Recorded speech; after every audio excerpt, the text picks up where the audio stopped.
안녕하세요. 연대기 성경 읽기를 위한 성경 개론 시간, 오늘은 룻기를 살펴보도록 하겠습니다.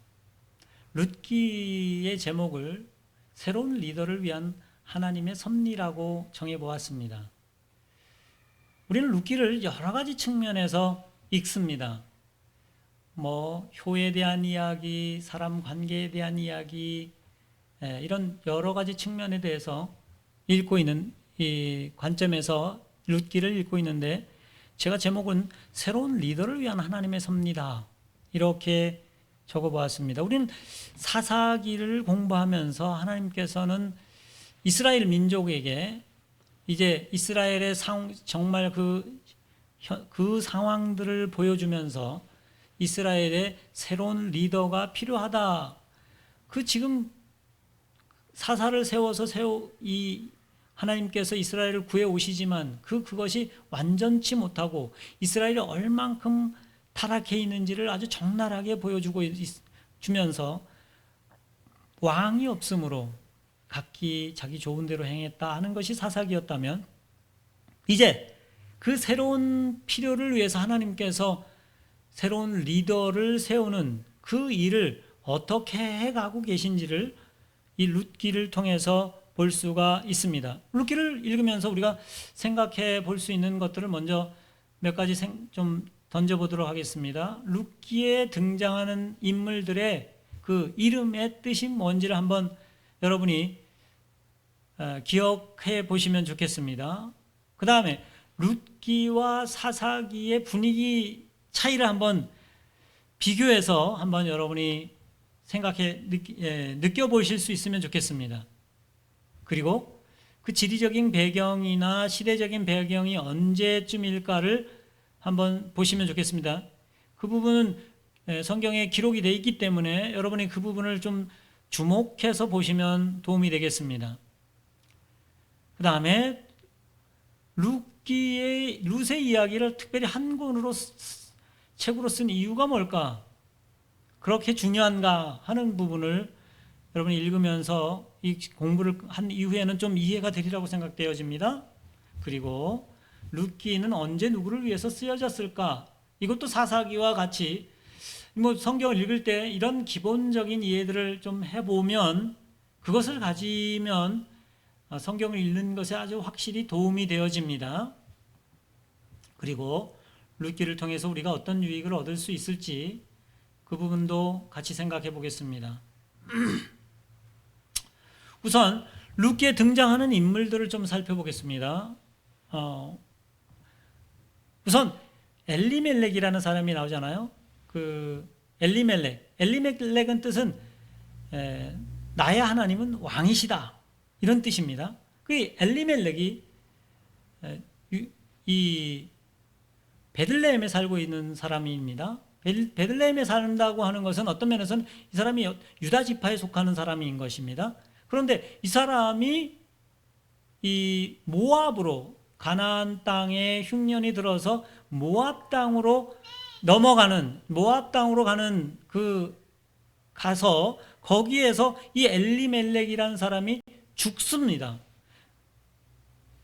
나의 하나님은 왕이시다 하는 이 이름을 가진 사람 엘리멜렉이 죽는다. 이건 어떤 의미가 좀 의미심장한 부분이 있습니다. 나의 하나님은 왕이신데 그 왕이라고 말하는 그 사람이 죽는다 하는 것은, 그리고 그 아내, 같이 간 아내가 나오미잖아요. 나오미는 즐거움, 기쁨, 이런 뜻입니다. 그런데 나오미가 모압 땅에서 돌아올 때는 나는 이제 나오미라 부르지 말아라, 나를 마라라고 부르라, 나는 쓰디슨, 이런 이름을 가진 사람으로 불러달라, 이렇게 말합니다.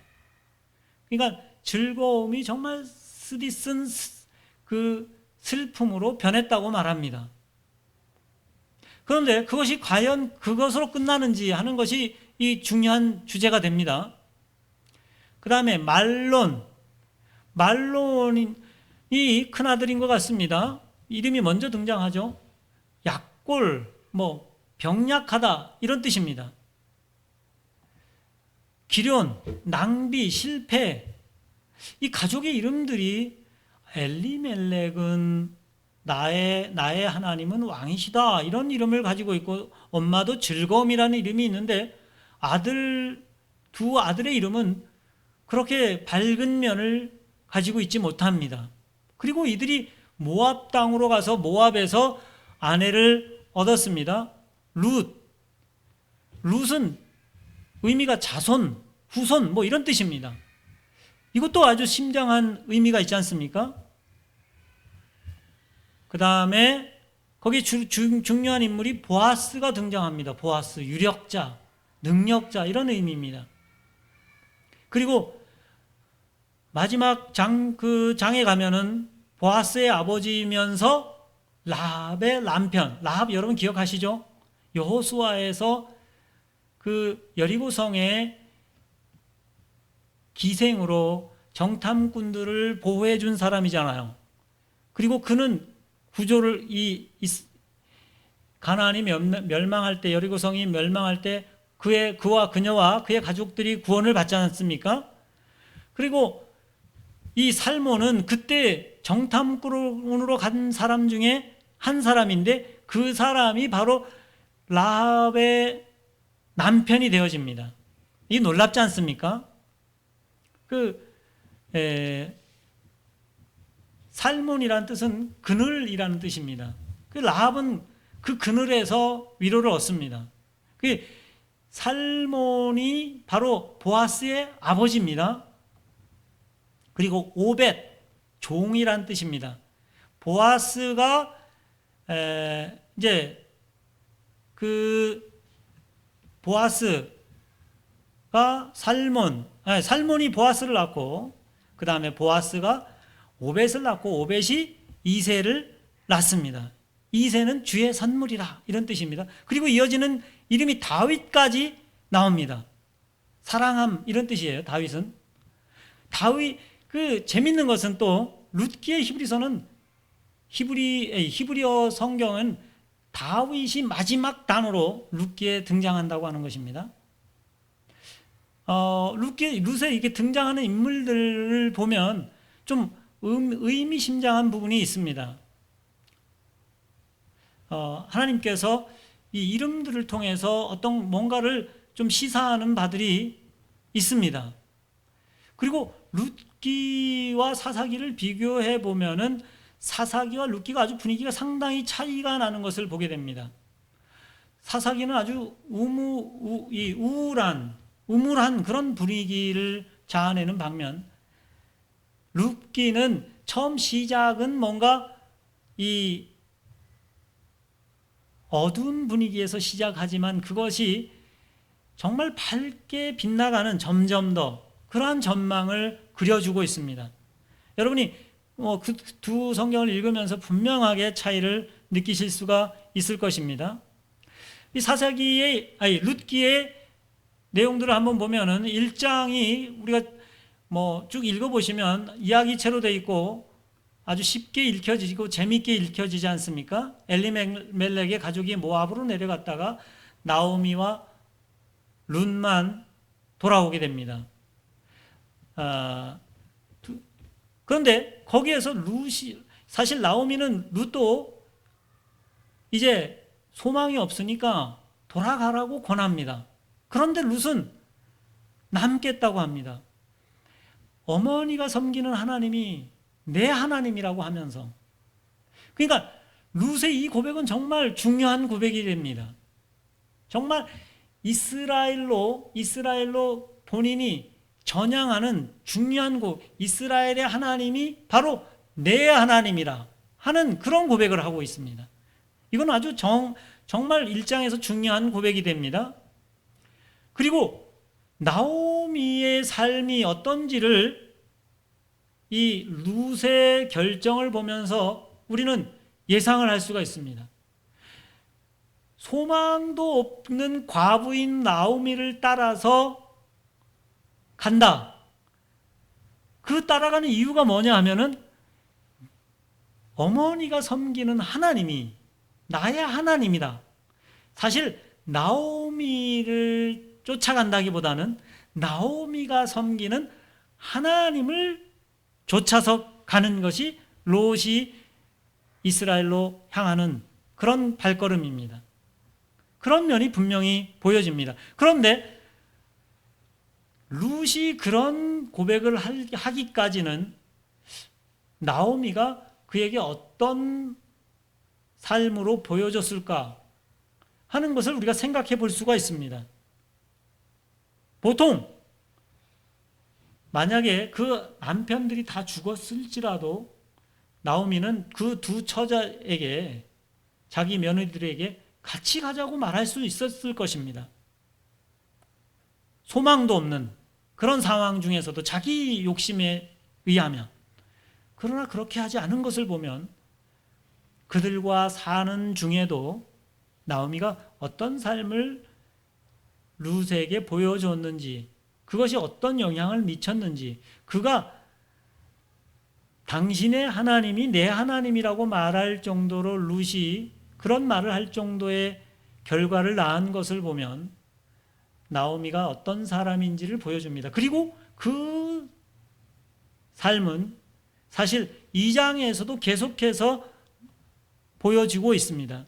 룻이 보아스를 이제 처음 만나게 되는데 룻이 보아스를 만나는 과정에서도 사실은 나오미가 잘 지혜롭게 이 룻에게 말을 하고 지도해서 그런 과정들을 만들어내는 것을 보게 됩니다. 보아스는 룻을 처음 보고서 룻에 대해서 축복하면서 그런 말을 합니다. 하나님의 날개 아래 보호받으러 온 네게 상 주시기를 원한다. 이런 축복을 합니다. 그러니까 룻의 선택을 아주 강하게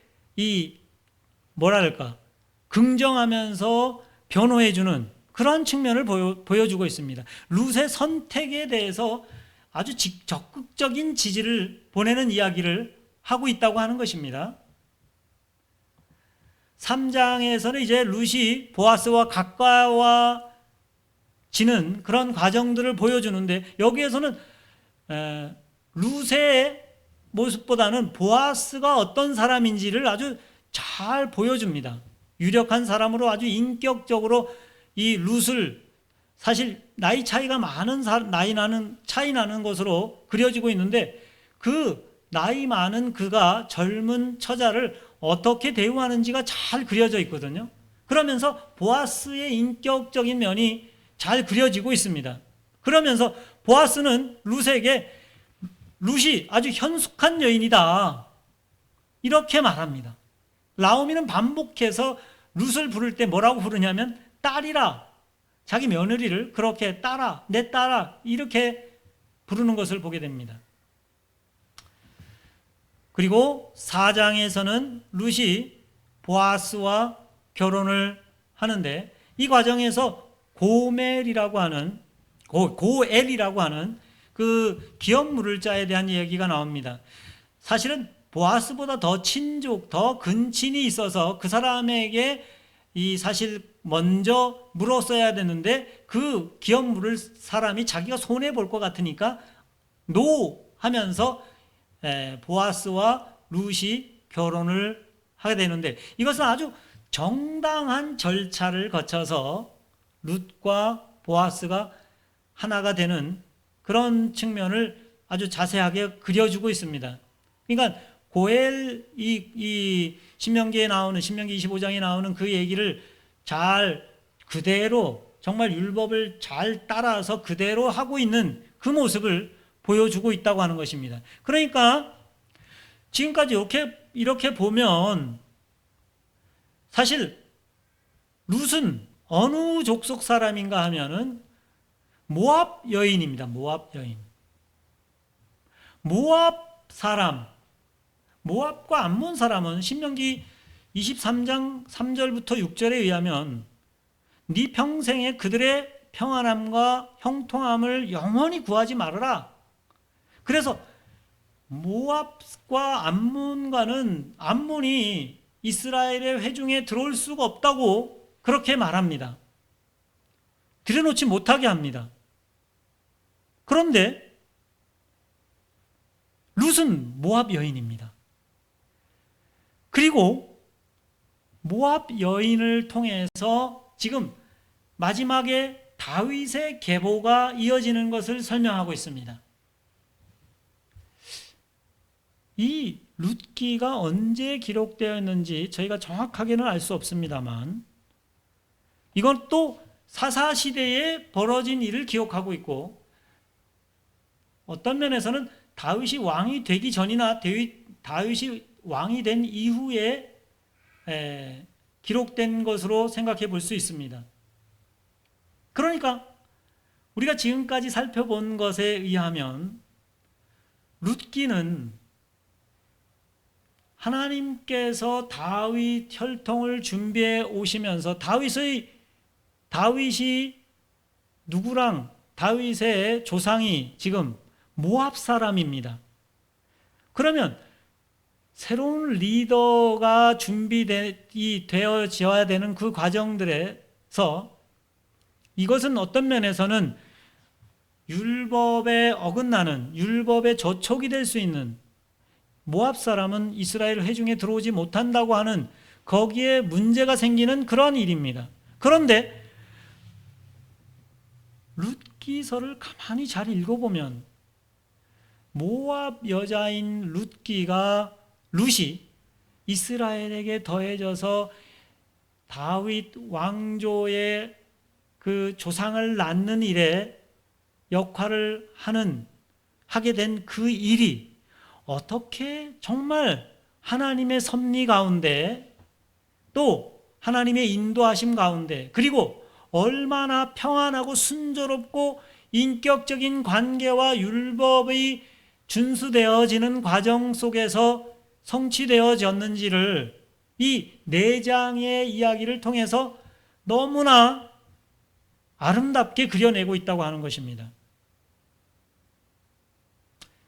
하나님께서 하나님의 왕을 보내실 때, 하나님의 왕조를 세워가실 때, 하나님이 택한 이제 구속자를 보내시는 그 혈통을 만들어 가실 때, 하나님께서 준비하시는 그 과정이 얼마나 아름답게 이루어졌는가 하는 것을 이 룻기를 통해서 보여주고 있습니다. 물론 룻기를 통해서 사람 관계에 대한 이야기들을 또 사람의 성품에 대한 이야기들을 할 수 있지만 궁극적으로 하고자 하는 얘기는 여기에 있다고 하는 것입니다. 하나님은 정말 섬세하시고 하나님의 인도하심이 얼만큼 치밀하신지를 이 룻기 짧은 장을 통해서 여러분이 경험할 수 있으리라고 여겨집니다. 이러한 맥락에서 룻기를 읽으시면 여러분이 교훈하시고 또 재미와 교훈과 이런 것이 더 한층 더해지리라고 생각이 되어집니다. 오늘 룻기 이것으로 마치도록 하겠습니다. 감사합니다.